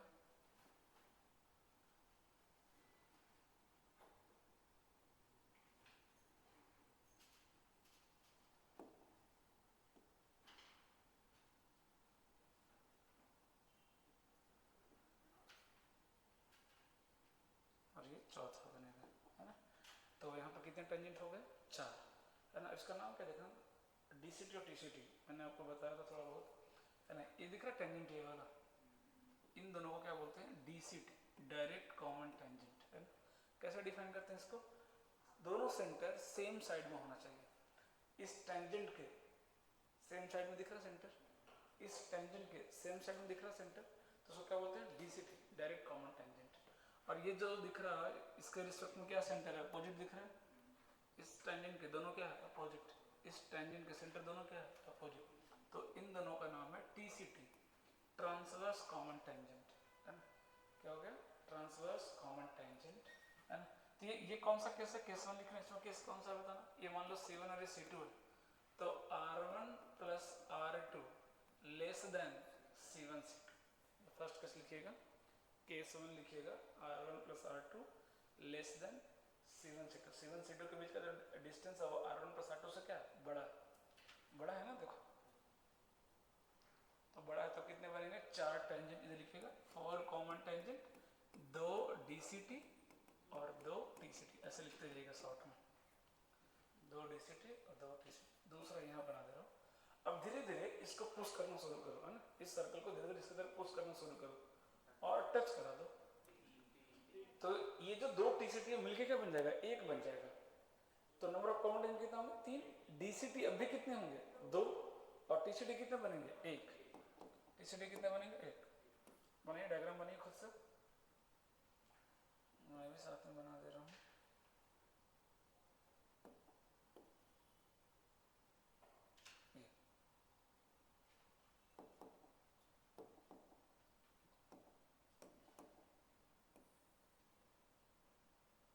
ये बनेगा टीसीटी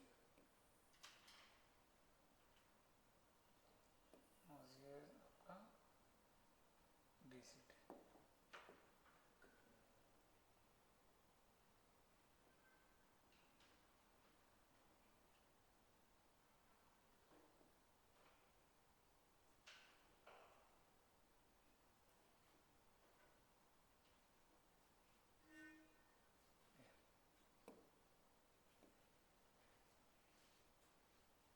कितने आ गए? 3 आ गए क्या? तो इधर लिख लीजिएगा 3, उसमें 2 डीसीटी और 1 टीसीटी, और यहाँ पर ऊपर लिखिए कंडीशन क्या है? R1 plus R2 equal to C1 C2, ये जरूर लिखिएगा, यही इंपॉर्टेंट है। ये जो कंडीशन हम लोग लिख रहे हैं वो ये इंपॉर्टेंट है ना? इन दोनों में तो बस नंबर ऑफ कॉमन टेंजेंट एक बार आया मेंस में, मेनली जो सवाल आता है देखिएगा अगला case, that is very very important, है ना? इसको थोड़ा सा और पुश करो, थोड़ा और पुश करो, अंदर चला जाएगा, अंदर चला जाएगा ना? तीसरा, है ना? ये इंपॉर्टेंट है ना, इस पे सवाल आते हैं अच्छे खासे, तो इसको ढंग से कर लेते हैं थोड़ा सा।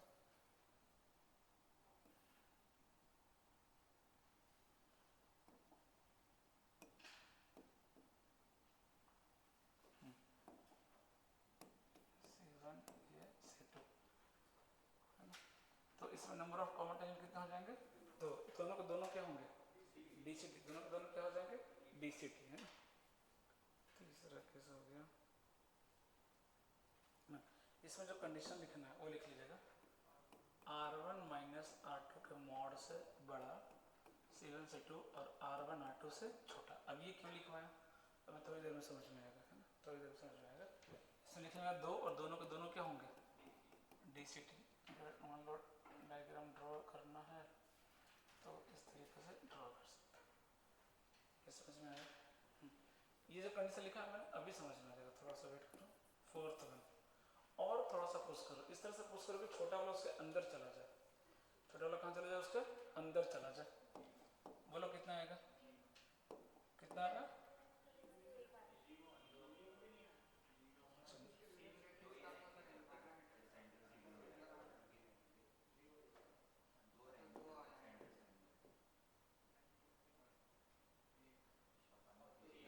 अब धीरे धीरे आंसर चेंज हो रहा है सबका। अब एक आएगा, तो कैसे दो आ रहा था वही बता दो मुझे, तो मैं वैसे ही ड्रॉ करूंगा।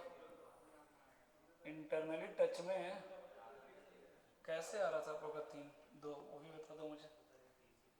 ये मान लो सेंटर इसका C1 और इसका सेंटर मान लेते हैं C2।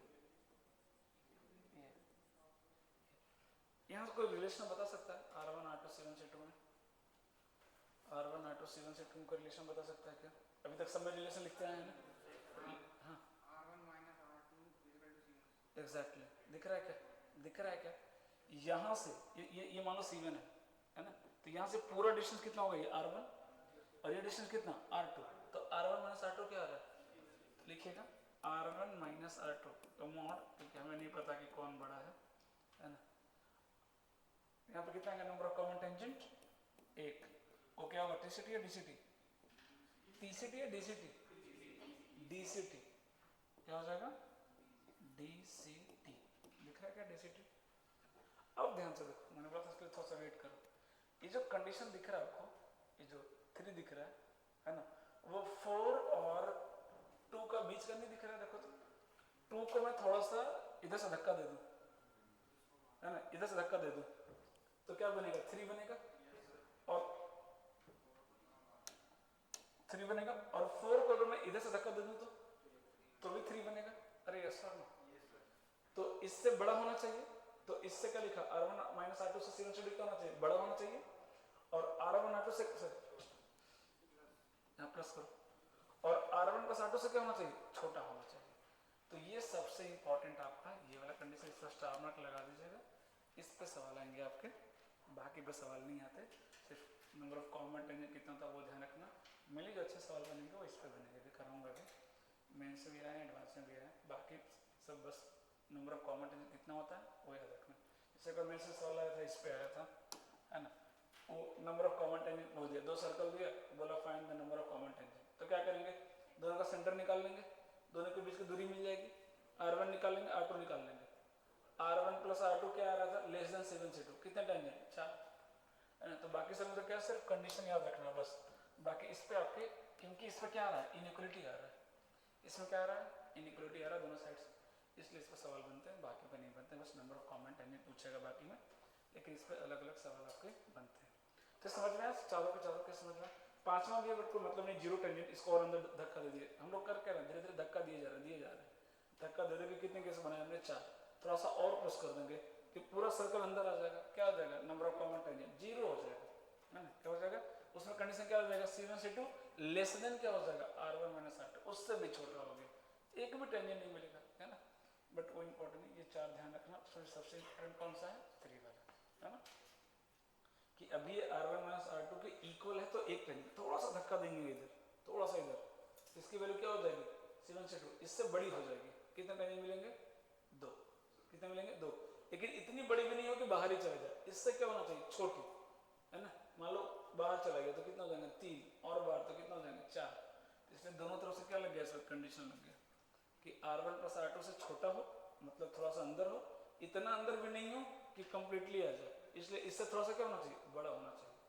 तो दोनों का क्या हो गया? लिमिटिंग केस हो गया। सेकंड और फोर्थ का क्या हो गया? Third limiting case. इधर से भी कंडीशन, इधर से भी कंडीशन, है ना। डन। हो जाएगा ये। हाँ, सवाल लिखिएगा। ऐसे लेंथ ऑफ टेंजेंट भी आता है, देखता हूँ आगे करा दूंगा, नहीं होगा तो।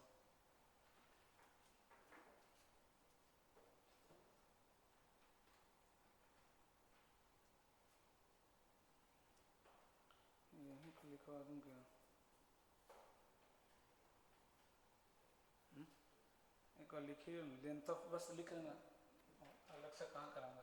लिखिएगा length of DCT, direct common tangent, बस आप लिख लो, डायरेक्ट याद रखना, ठीक है।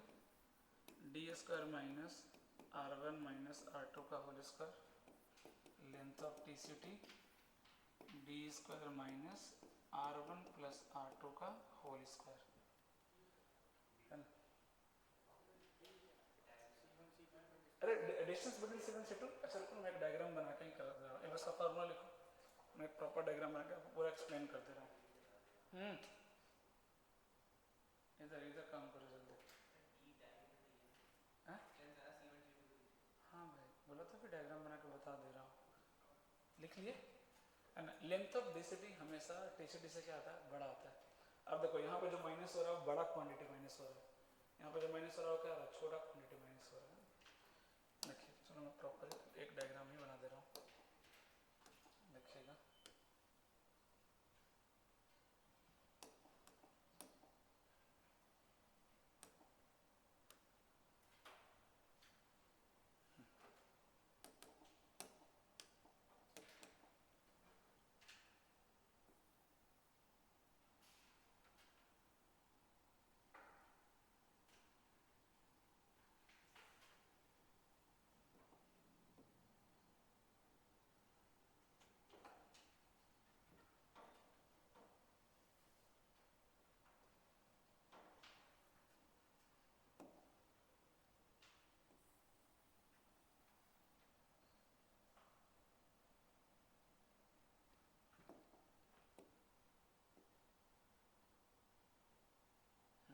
बन गया।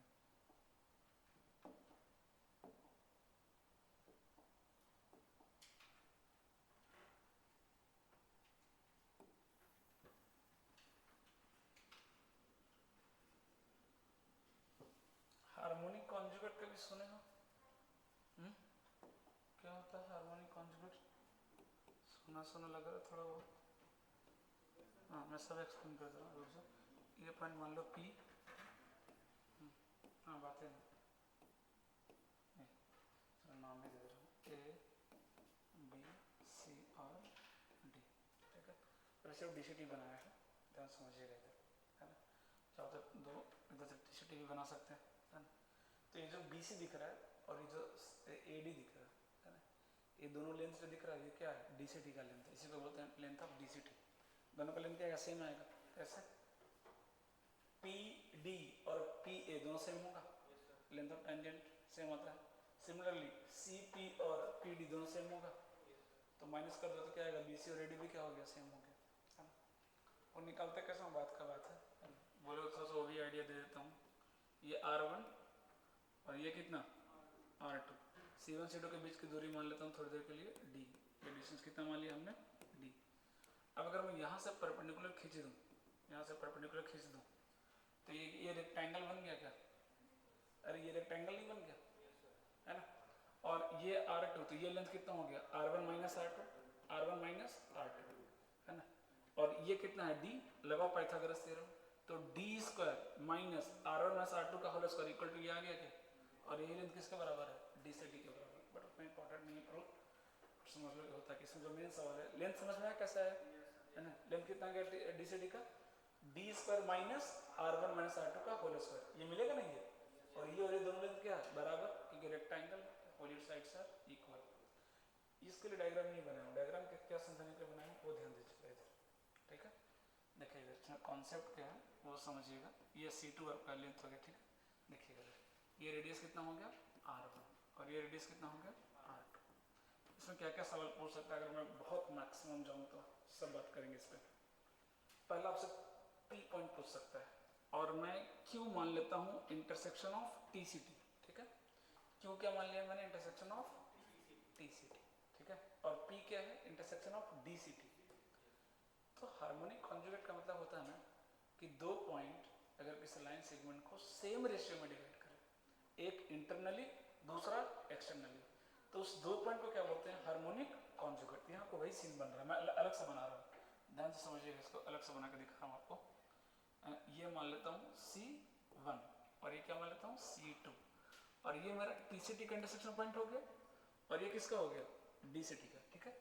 तो ये जो रेशियो आएगा ना C1Q और इस टू ये रेशियो कितना आता है, R1:R2, कितना आता है रेशियो, R1:R2। ये पहले समझ में आया है ना। दूसरा PB किस रेशियो में डिवाइड करता है, R1:R2, तो एक्सटर्नली कैसे लिखेंगे, ऐसे लिखते हैं ना, ये पूरा कितना हो जाएगा R1 और ये पूरा कितना हो जाएगा, कैसे लिखूं, हाँ ऐसे लिखूं, ऐसे लिखूं, ये कितना हो गया R2। समझ में आया क्या, एक इंटरनली दूसरा एक्सटर्नली, तो हमें क्या बोलते हैं, PQR harmonic conjugate of each other, है ना। कभी भी दो पॉइंट अगर किसी लाइन सेगमेंट को सेम रेशियो में डिवाइड करे, एक इंटरनली दूसरा एक्सटर्नली, तो उसको क्या बोलते हैं, हार्मोनिक कॉन्जुगेट। अब बोलो P निकल जाएगा क्या, Q निकाल लेंगे क्या, इजीली, कैसे, C1 मालूम है, लगाना क्या है आपको, सिर्फ सेक्शन फार्मूला। अरे R1:R2 नहीं निकाल लेंगे क्या, इक्वेशन ऑफ दोनों सर्कल दिया है आपको, क्या बोलेगा, इक्वेशन ऑफ सर्कल बोलेगा, और बोलेगा find the equation of DCT, जो सबसे बढ़िया सवाल बनता है और लेंदी बनता है इसमें, find the equation of DCT। बोलो कैसे निकालेंगे, find the equation of DCT, बस स्टेप्स डिस्कस कर लेते हैं, है ना, मेंस में तो कभी नहीं आया। Find the equation of DCT, बोलो, दोनों सर्कल दिया है, बस क्या करें, P निकालेंगे। सबसे पहला काम क्या होगा, P निकालेंगे। अरे यस और नो, पहला काम क्या होगा, P कैसे निकलेगा, तो C1 C2 दिया, R1:R2 निकाल लेंगे, रेडियस निकाल लेंगे, क्या लगा देंगे, एक्सटर्नल सेक्शन फार्मूला, क्या लगा देंगे, एक्सटर्नली सेक्शन फार्मूला लगा देंगे, क्या बोलो, क्या P मिल गया। अब ये सवाल कौन सा बन गया, याद करो, length of sorry equation of tangent from external point कराया ना थोड़ी देर पहले, लास्ट क्लास में कराया था। क्या करेंगे, P आ गया, अब बोलो कैसे निकालेंगे। हाँ अब पीछे देखना पड़ रहा है, नहीं पढ़ के नहीं आते, करेंगे टॉपिक।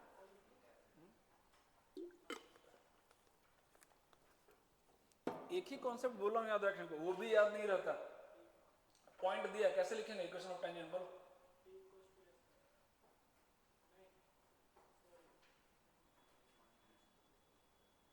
तो गाली भी ऐसा दो कि मेरे को समझ में आए तो मैं झेल लूँ थोड़ा उसको। T=S1 है, ऑड विथ मिडिल पॉइंट, इससे मालूम चलता है दिन भर लोग पता नहीं पढ़ने की एक्टिंग करते हैं, क्या समझ में नहीं आता, करंट टॉपिक याद नहीं। अरे इसका टेंजेंट का इक्वेशन कैसे लिखेंगे, पॉइंट दिया है तो। अरे स्लोप m मान के बताया था ना यार, पॉइंट दिया है, आपको चाहिए क्या और चाहिए क्या, स्लोप। अरे पॉइंट दिया है ना, x1 y1 मान लो दे दिया है, तो लाइन के इक्वेशन क्या आ गया, y - y1 = m × x - x1। कितने वेरिएबल बाकी हैं, याद है आप लोगों ने 5 में बोला था, 4 में बोला था, 3 भी बोला था, धीरे धीरे 1 पे आया था, अब याद आया। हाँ T=S1, कुछ भी मतलब उर्दू में गाली दे रहे हैं। तो पॉइंट दिया, बचा क्या, सिर्फ स्लोप निकालना है। तो उसके लिए कितने कंडीशन चाहिए आपको, एक। वो कैसे बोला था निकालने के लिए, सेंटर से टेंजेंट की दूरी किसके बराबर होती है। मैं फर्स्ट क्लास से ये लाइन बोलते आ रहा हूँ, लास्ट तक बोलता ही रहूंगा, तो भी याद नहीं आता आप लोगों को कि एक ही इक्वेशन निकाला। ये कॉन्सेप्ट सिर्फ सर्कल में, आगे कहीं नहीं आने वाला, आगे हालत खराब हो जाएगी निकालने में। यहीं पे ये आसान सा आपके पास मेथड है कि फट से लाइन की दूरी सेंटर से किसके बराबर कर दो, रेडियस के बराबर। अब वो भी उसके लिए भी आपके पास कितने ऑप्शन है, 2। अरे यस और नो, उसके लिए कितने ऑप्शन है, 2। तो देखेंगे किसका सेंटर ज्यादा इजी है। कई बार क्या करेगा, एक कर देगा 1,2, एक का मिलकर 0,0, तो 0,0 से निकाल लेंगे ना, इजी होगा ना। आंसर दोनों से क्या आने वाला, सेम ही आने वाला, क्योंकि ये लाइन सिर्फ इसका टेंजेंट नहीं, इसका भी टेंजेंट है। तो ये डिस्टेंस कितना, R2 होगा, ये डिस्टेंस कितना होगा, R1। दोनों कंडीशन सेटिस्फाई करेगा ना, तो हमारे पास कितने ऑप्शन है, 2 ऑप्शन। अब जिससे प्रोसीड कर लो, आंसर तो सेम ही आएगा। तो ओवरऑल मेथड समझ में आया, तो उसको पढ़ा करो यार, रिवाइज किया करो, सीधा सीधा सवाल आया तो दोनों। तो वो भी निकाल लेंगे, लेंथ का फॉर्मूला भी लिखवा दिया आपको, लेंथ पूछेगा वो भी निकाल सकते हैं इजीली। और इक्वेशन ऑफ टेंजेंट जो कि अभी तक नहीं आया, मेंस में तो कभी नहीं दिखा, एडवांस में भी शायद ही कभी दिखा है ना। P और Q पॉइंट पर सवाल बन सकता है ना। तो वो उसमें के लिए कुछ भी नहीं है, सेक्शन फॉर्मूला यूज करना है। TCT इंटरनली डिवाइड करता है, DCT एक्सटर्नली डिवाइड करता है in the same ratio R1:R2। बोलो हो जाएगा क्या? अब आते हैं मेन टॉपिक पे। ये तो थोड़ा सा एक्स्ट्रा बातचीत हो गई, इधर टच करते नहीं वो। कॉमन टेंजेंट, हाँ सवाल लिखो ना कॉमन टेंजेंट पे, एक दो सवाल कर लेते हैं, क्योंकि जब तक सवाल नहीं करेंगे, और देखना कितना इजी सवाल आया है कि मतलब देख के मन खुश हो जाए। ये लिखा था क्या? सवाल लिखिएगा, हो गया ये? हाँ सवाल लिखिएगा। आपको एक काम करो ना, तो इधर टाइम वेस्ट नहीं करते हैं, मैं इक्वेशन लिख रहा हूँ, इसमें क्या 4 स्टेटमेंट दिया, बोला कौन सा इनकरेक्ट है, ठीक है? मैं इक्वेशन दे रहा हूँ, x² प्लस y² माइनस, आप सारा डेटा निकाल के रख लो, मैं आपको स्टेटमेंट पढ़ूंगा, बोलना ट्रू या फॉल्स। और ध्यान देना इनकरेक्ट पूछा है, ये ना बहुत गेम खेलते हैं वो लोग, है ना, वो करेक्ट भी तो पूछ सकते हैं ना, लेकिन क्या पूछेंगे वो इनकरेक्ट। आपने पहले ही स्टेटमेंट पढ़ा, करेक्ट आ गया, है ना, ठीक करके आगे बढ़ जाएंगे आप, है ना, इनकरेक्ट पे नहीं ध्यान जाता है ना। और अभी मैंने नोटिस किया लगभग हर साल 2-3 पेपर में दे रहे हैं वो सवाल, है ना। तो पहला तो ये दिया सर्कल, दूसरा सर्कल ये दिया ना, जल्दी से इसका पूरा इंफॉर्मेशन निकाल लो, सेंटर रेडियस जो भी निकालना आपको, क्योंकि मैं ऑप्शन पढ़ने वाला हूँ, अब बस बताना कौन सा इनकरेक्ट है। तीन ही चीज तो चाहिए, R1 R2 और D, C1 C2।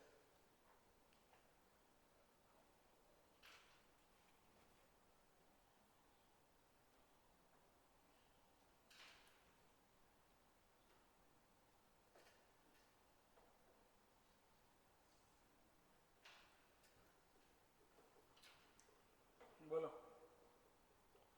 डन, निकाल के रख लीजिए जो जो डेटा चाहिए।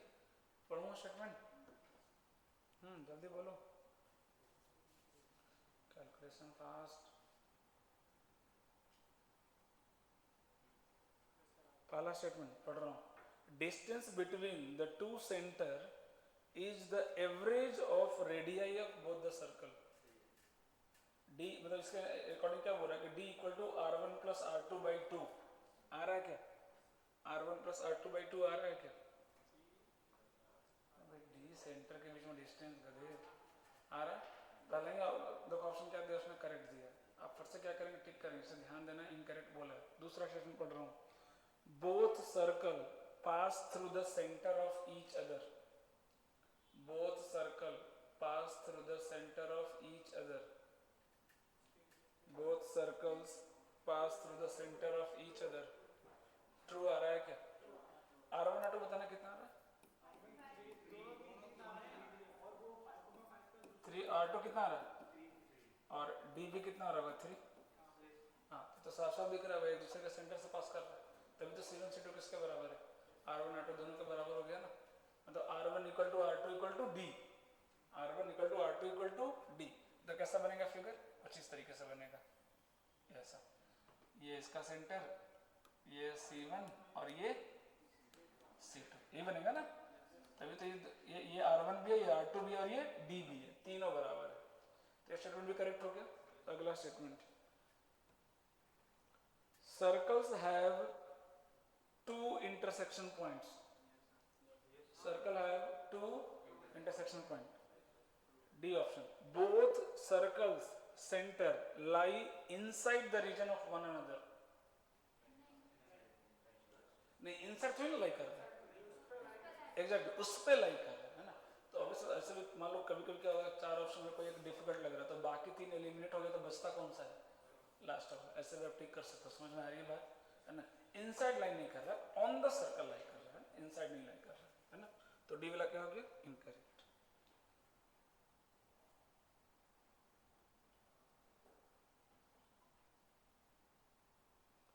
अच्छा हाँ, मिनिमम पॉइंट वाला बात नहीं है, कोई बात नहीं, इसका क्वेश्चन भी थोड़ा बताओ।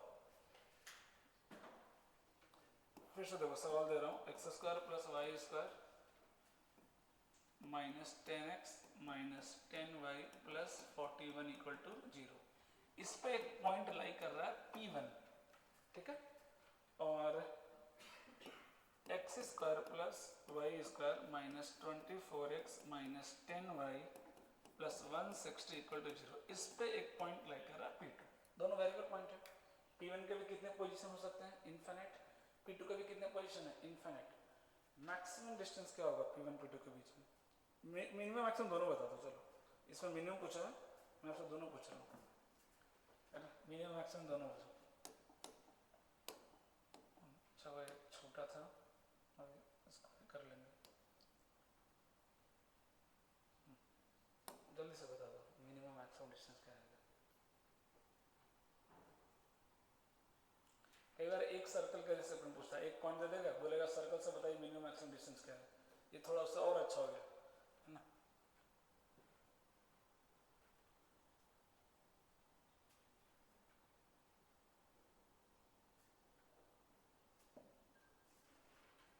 जल्दी करो, उसके बाद एक सवाल और है, यहाँ तक खत्म करेंगे। 2 क्लास में कोशिश करूँगा, 2 क्लास में हो जाना चाहिए। समझ में आया, पहले ऐसे क्या निकालो जब तक कॉन्सेप्ट समझ में नहीं आएगा। कब मिलेगा मैक्सिमम, प्लीज सोचो। वो तो फिक्स है ना यार, एग्जैक्टली। अब सर्कल को चेंज कर सकते हो क्या, वो तो जैसा वैसा रहेगा ही, वो तो फिक्स है, सर्कल फिक्स है, दोनों पॉइंट मूव करेगा। अब बताओ कब मिलेगा मैक्सिमम, डायमेट्रिकली अपोजिट होना चाहिए, दैट इज द कॉन्सेप्ट, है ना। डायमेट्रिकली क्या होना चाहिए, अपोजिट, दोनों के डायमीटर से पास कराओ ऐसे, इसमें क्या मिलेगा, मैक्सिमम मिलेगा, है ना। P1 इधर ले लो और P2 इधर ले लो। मिनिमम कब मिलेगा, कहाँ पे मिलेगा, एग्जैक्ट ये भी डायमेट्रिकली ही मिलेगा। ये मिनिमम हो गया, मिनिमम ही पूछा, जेई में जो पूछा था वो मिनिमम पूछा था, है ना। जो अब कैसे निकालेंगे, इसका तरीका क्या है, पहले क्या निकाल लेंगे, C1 C2 के बीच की दूरी निकाल लेंगे, है ना। तो मैक्सिमम डिस्टेंस क्या हो जाएगा, मैं मैक्सिमम डिस्टेंस लिख रहा हूँ, बोलना मैक्सिमम डिस्टेंस क्या होगा, P1 P2 मैक्सिमम बोलो। हाँ मैक्सिमम कितना होगा, D मान लेते हैं, इसके बीच की दूरी कितना हो जाएगा, D प्लस R1 R2 हो जाएगा क्या, बोलो तो। अरे दिख रहा है क्या, D प्लस R1 R2 दिख रहा है क्या, अरे ये दिखा मैक्सिमम डिस्टेंस P1 P2 के बीच मैक्सिमम दूरी। ये लेंथ कितना हो जाएगा R1, ये लेंथ कितना हो जाएगा R2, और ये लेंथ कितना है D, तो D plus R1 plus R2। बोलो मिनिमम कितना होगा, जब पूछा था हमसे P1 P2 मिनिमम, जल्दी से बोलो कितना हो जाएगा, मिनिमम कितना हो जाएगा बोलो, exactly D minus R1 minus R2, मतलब D minus R1 plus R2। यहाँ मॉडल्स लगा दो ना, क्योंकि हमें नहीं पता कि सर्कल इंटरसेक्ट कर रहा है कि क्या कर रहा है ना, कि R1 R2 बड़ा भी तो आ सकता है D से, तो वहाँ पे मॉडल्स लगा दीजिएगा। तो ये सबसे अच्छा सवाल हो गया पोजीशन ऑफ पॉइंट में, है ना। 2 सर्कल, अभी एक और पूछता हूँ, ये कर लिए क्या, ये 2 सर्कल के रिस्पेक्ट में पूछा। कई बार क्या पूछेगा, एक पॉइंट दे देगा इधर P फिक्स पॉइंट, और एक सर्कल, बोलो मैक्सिमम दूरी मिनिमम दूरी क्या होगी, इस पॉइंट की इस सर्कल से मैक्सिमम और मिनिमम दूरी क्या होगी। हाँ इस पॉइंट से इस सर्कल, कोई एक सर्कल एक पॉइंट दे देगा, बोलो। ये फिक्स पॉइंट है, इस पॉइंट से सर्कल की मिनिमम मैक्सिमम, अरे फिर से तो वही कॉन्सेप्ट आ जाएगा यार, फिर से तो वही आएगा, डायमेट्रिकली अपोजिट। तो मैक्सिमम क्या हो जाएगा बोलो, D प्लस R1, और मिनिमम कितना हो जाएगा बोलो, D माइनस R1। अरे सर नो, हाँ उसमें भी मॉड लगाना, उसको लिखो अलग से लिखो। ये क्वेश्चन कर लिए, तो 2 तरीके से पूछ सकता है, दोनों के लिए रेडी रहिएगा।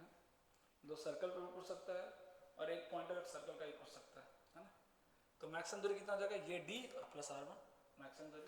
मिनिमम क्या हो जाएगा, ये डिस्टेंस मिनिमम है, तो ये कैसे निकालेंगे, ये D minus R1 equal to ये आ जाएगा। तो जब D माइनस R1 लिखा तो हम मॉडुलस लगा देना, मैक्सिमम कितना हो जाएगा D प्लस R1 और मिनिमम D माइनस R1 पे मॉडुलस, क्योंकि मान लो पॉइंट अंदर आ गया तो, है ना, पॉइंट मान लो अंदर आ गया तो उसका सम D क्या होगा, R1 से छोटा हो जाएगा ना, बट आंसर तब भी सेम ही आएगा, इसलिए क्या लगा देना, मॉडुलस। अरे ये बाहर नहीं, ये पॉइंट कहीं भी लाई करे आंसर यही आएगा, चाहे अंदर लाई करा लो चाहे बाहर लाई करा लो, है ना। मान लो पॉइंट यहाँ पे लाई कर रहा है, ये लो यहाँ पॉइंट लाई कर रहा है, बोलो सर्कल का मिनिमम दूरी क्या होगा, यही होगा ना मिनिमम दूरी, अरे यही तो होगा। तो कैसे निकालेंगे, R1 माइनस D, इसलिए मैंने क्या किया, सीधा मॉडुलस ही लगा दिया कि D माइनस R1 करो चाहे R1 माइनस D करो, पॉजिटिव ही आएगा, समझ में आई बात। तो इसलिए पॉइंट कहीं भी लाई कर, इसलिए मॉडुलस लगा देना, वहाँ भी लगा देना मॉडुलस, क्योंकि हमें इस पर टाइम वेस्ट नहीं करना है कि पोजीशन कैसा है सर्कल का, इंटरसेक्ट कर रहा है कि बाहर कर रहा है, इसमें कोई टाइम वेस्ट करने की जरूरत नहीं है।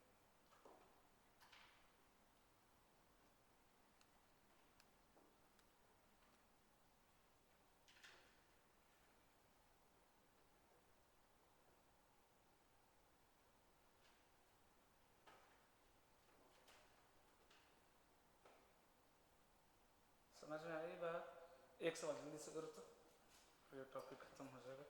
फिर से वही है, मैं क्वेश्चन दे रहा हूँ, ये सर्कल 3 बार पूछ दिया भाई, सेम सर्कल देखो रिपीट किया, फिर से वही सर्कल लिया, इक्वेशन भी सेम है देखो, -10x - 10y + 41 = 0। और दूसरा सर्कल है x² + y² - 24 sorry -22x - 10y + 137 = 0। फिर से वही 4 स्टेटमेंट में पढ़ रहा हूँ, बताना कौन सा सही कौन सा गलत है। इन्फॉर्मेशन निकालो जल्दी से इसके बारे में।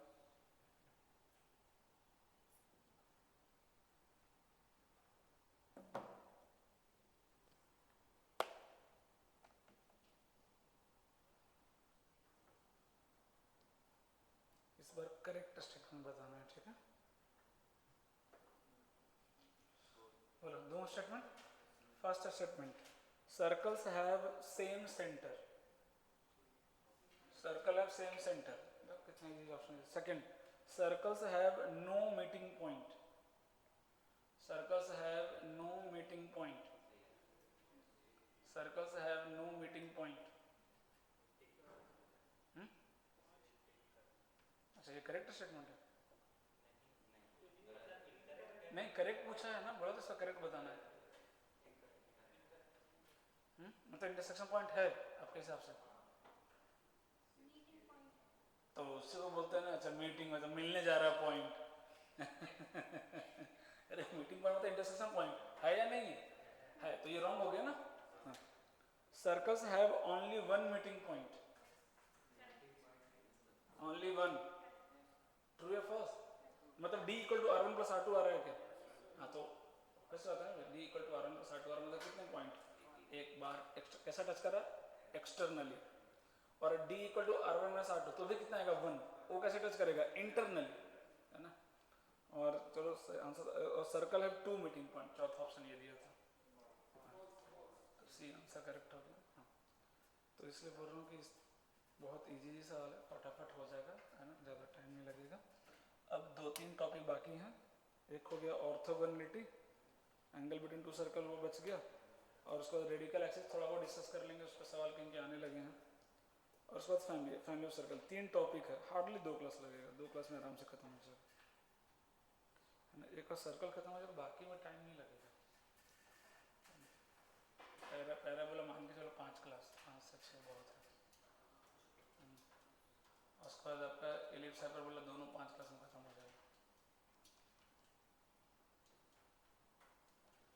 उसके बाद PNC और प्रोबेबिलिटी, उसको टारगेट करेंगे, फिर चलेंगे 12th में।